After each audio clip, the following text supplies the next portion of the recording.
I wouldn't ever want to punch a person who's within doing some good work, actually. Yeah. Interestingly enough, I might bring up a very controversial figure, but we've just had Andrew Tate accept Islam, someone who is the most Googled person on earth.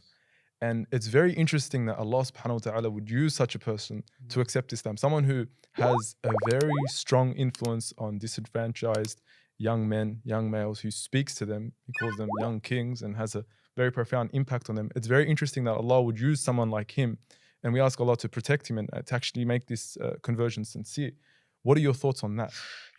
I'll be honest with you, as much as it might sound very strange, but I didn't really know who Andrew Tate was. Obviously, I'm busy in my field and so on.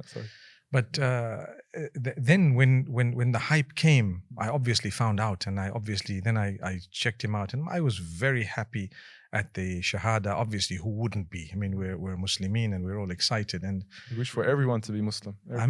Exactly. And mashallah, he seems like a very sincere brother, and he says what he feels. That means the hypocrisy factor doesn't seem to be there at all. In fact, it probably isn't, because he says it as he thinks. As he deems. That's how it comes across, alhamdulillah. So it's a good thing. And what I believe Islam would do for a brother like that is amazing. It would streamline his ideas, and actually, between misogynism and feminism, those are the terminologies that people use today. We have a beautiful Islam. The Prophet ﷺ's approach, because I know I faced some of my friends, some scholars as well, and some regular Muslims who sometimes have told me certain things.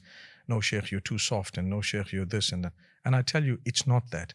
Islam is a balance. There are times when the Prophet ﷺ was extremely lenient and very forgiving. There were times when he spoiled his family members. There is a balance. It's happened to me where people say, oh, you said this and you said that, but we're calling towards a balance.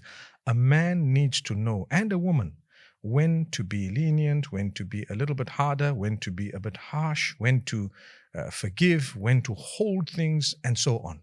So it's a beautiful balance. So I believe that's what Islam would do to anyone who's genuine in learning. It would create a balance. It's not all about being, so I'm the king, I'm the boss, and that's me. I mean, no one would like you in that case, because why? It's not the case. It would regulate you towards that wasat.